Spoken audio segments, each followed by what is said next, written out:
but are the American people buying it? Joining me now is Texas Republican Congressman and member of the House Freedom Caucus, Randy Weber. Congressman, you watched that speech. What was your interpretation of it? We saw a very angry president, but was that message across the board, or was it very divisive? Well, I think he was over-caffeinated, quite frankly, John. But it was very, very divisive. He never mentioned really the things that matter. He made fun of us when he talked about the supposed border bill that was crafted by conservatives. It let 4,000 to 5,000 a day come into our country, John.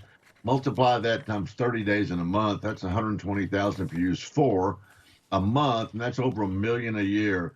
To try to lay the blame at our feet because there was some kind of border bill, it didn't really address stay in Mexico policy. It didn't really address. Laken Riley is dead, John. Mm-hmm. He had to be goaded into using her name, and then he mispronounced it. And then he apologizes for calling the guy that allegedly killed her illegal. Man, people ought to be sitting up and taking notice. I totally agree with you. In fact, he takes no responsibility ever, and it seemed more like a campaign speech than anything else. Now, in this latest Gallup poll, though, Americans cited immigration as the #1 issue facing this country.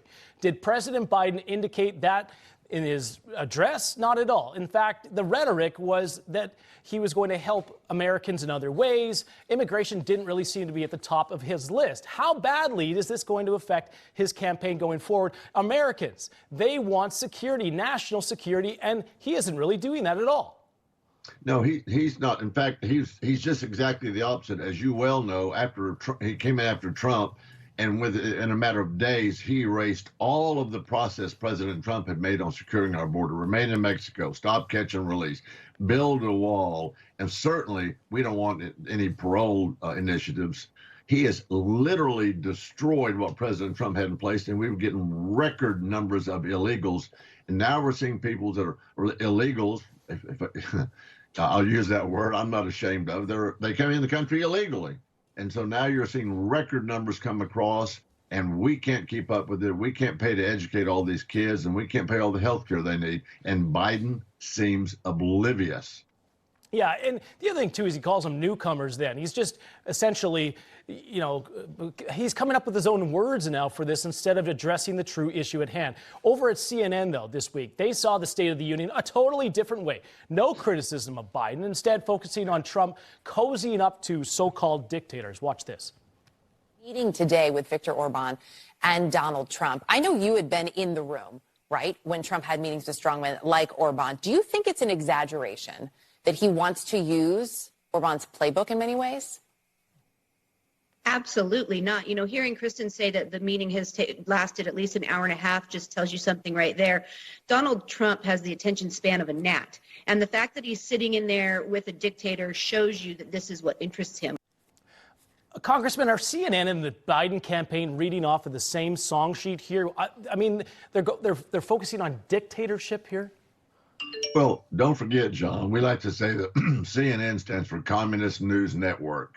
They're going to ruin our country. Yeah, they're focused on reading off. I don't know if they're reading off the Biden playbook or if he's reading off theirs.